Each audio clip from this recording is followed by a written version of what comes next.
नमस्कार रसिक प्रेक्षको, भक्तिरंग प्रवाह चॅनलमध्ये तुमचे पुन्हा एकदा सहर्ष स्वागत. सिंह रास ग्रहमंडळातील राजाची रास मानली जाते. सिंह राशीचे लोक जन्मतःच नेतृत्व गुण घेऊन जन्माला येतात.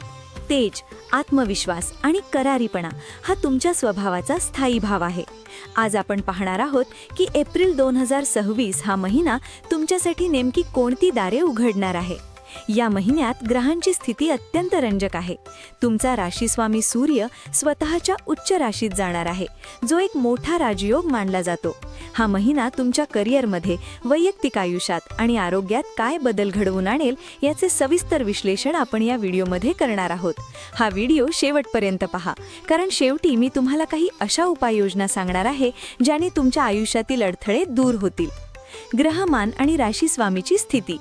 एप्रिल महिन्याच्या सुरुवातीला तुमचा राशीस्वामी सूर्य हा मीन राशीत म्हणजेच तुमच्या अष्टम स्थानात असेल. ज्योतिषशास्त्रात अष्टम स्थान हे परिवर्तनाचे आणि थोड्या संघर्षाचे मानले जाते. त्यामुळे 13 एप्रिलपर्यंत तुम्हाला प्रत्येक कामात थोडे अधिक कष्ट करावे लागतील. कामात विलंब होऊ शकतो किंवा विनाकारण मानसिक दडपण येऊ शकते. मात्र 14 एप्रिल 2026 हा दिवस तुमच्यासाठी गोल्डन टर्निंग पॉइंट ठरेल. या दिवशी सूर्य मेष राशीत प्रवेश करेल. मेष ही सूर्याची उच्च रास आहे. जेव्हा राशीस्वामी उच्च होतो तेव्हा व्यक्तीचा आत्मविश्वास गगनाला भिडतो, समाजात मान सन्मान वाढतो आणि रखडलेली कामे वेगाने पूर्ण होऊ लागतात. तसेच गुरु बृहस्पतीची शुभ दृष्टी तुमच्या राशीवर असल्याने तुम्हाला दैवी शक्तीची साथ लाभणार आहे. शनी महाराज तुमच्या सप्तम स्थानात असून ते तुम्हाला शिस्त आणि संयम शिकवत आहेत. आता पाहूया करिअर आणि नोकरी. नोकरी करणाऱ्या सिंह राशीच्या लोकांसाठी एप्रिलचा उत्तरार्ध अत्यंत लाभदायक आहे. जर तुम्ही सरकारी नोकरीसाठी प्रयत्न करत असाल तर या महिन्यात तुम्हाला शुभ संकेत मिळतील. 14 एप्रिल नंतर वरिष्ठजस्त लोक तुमच्या कामाची दखल घेतील. जे लोक IT, मार्केटिंग किंवा प्रशासकीय क्षेत्रात आहेत त्यांना प्रमोशन मिळण्याची दाट शक्यता आहे. व्यापाऱ्यांसाठी हा महिना विस्ताराचा आहे. विशेषतः जे लोक सोने, तांबे, धान्य किंवा सरकारी कंत्राटांशी संबंधित व्यवसाय करतात त्यांना मोठा आर्थिक नफा होईल. जर तुम्ही नवीन व्यवसाय सुरू करण्याचा विचार करत असाल तर 15 एप्रिल नंतरचा काळ उत्तम आहे. मात्र शनीची सप्तम स्थिती पाहता भागीदारीत कोणताही मोठा निर्णय घेताना कागदपत्रांची नीट तपासणी करा. कोणावरही आंधळा विश्वास ठेवू नका. आता बघूया आर्थिक स्थिती आणि गुंतवणूक. आर्थिक दृष्टिकोनातून एप्रिल महिना तुमच्यासाठी प्रगतीचा आहे.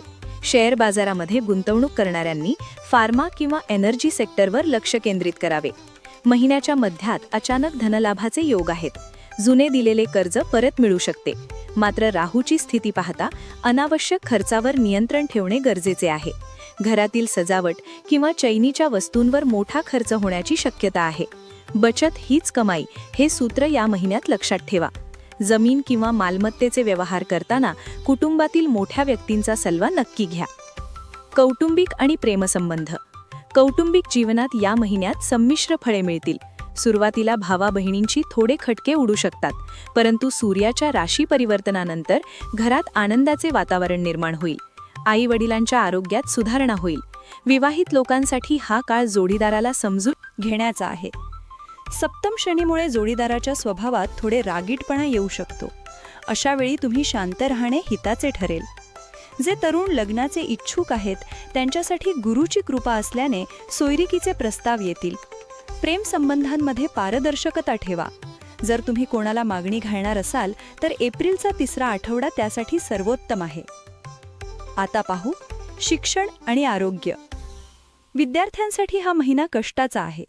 एकाग्रतेत थोडे अडथळे येऊ शकतात, पण तुमची जिद्द तुम्हाला यशाकडे नेईल. स्पर्धा परीक्षेची तयारी करणाऱ्यांनी सरावावर भर द्यावा. आरोग्याबाबत बोलायचे झाले तर सिंह राशीच्या लोकांनी उष्णतेच्या विकारांपासून सावध राहावे. डोळ्यांचे विकार किंवा डोकेदुखीचा त्रास जाणवू शकतो. उन्हाळ्यात जास्तीत जास्त पाणी प्या. जेवणाच्या वेळा पाळा, कारण पोटाच्या तक्रारी उद्भवण्याची शक्यता आहे. मानसिक शांततेसाठी दररोज किमान 10 मिनिटे ध्यान करा. प्रभावी उपाय आणि समारोप. तुमचा एप्रिल महिना अधिक सुखकर व्हावा यासाठी खालील उपाय श्रद्धेने करा. सूर्योपासना. रोज सकाळी सूर्याला तांब्याच्या कलशातून अर्घ्य द्या. अर्घ्य देताना ओम घृणी सूर्याय नमः या मंत्राचा उच्चार करा. श्री स्वामी समर्थ जप. श्री स्वामी समर्थ या मंत्राचा किमान 1 माळ जप करा. हे तुम्हाला मानसिक बळ देईल. आदित्य हृदय स्तोत्र. रविवारी या स्तोत्राचे पठण केल्याने शत्रूंवर विजय मिळवता येतो आणि करिअरमध्ये प्रगती होते. दान. गरजूंना रविवारी गूळ किंवा गव्हाचे दान करा. तर मंडळी, हे होते सिंह राशीचे एप्रिल 2026चे सविस्तर राशी भविष्य. तुम्हाला ही माहिती कशी वाटली? तुमच्या आयुष्यातही असे काही बदल जाणवत आहेत का? आम्हाला कमेंटमध्ये नक्की कळवा. हा व्हिडिओ आवडला असेल तर लाईक करा आणि तुमच्या सिंह राशीच्या मित्रमैत्रिणींसोबत शेअर करा. अशाच नवनवीन आणि अभ्यासपूर्ण माहितीसाठी आपल्या भक्तिरंग प्रवाह चॅनलला नक्की सबस्क्राईब करा. धन्यवाद. श्री स्वामी समर्थ.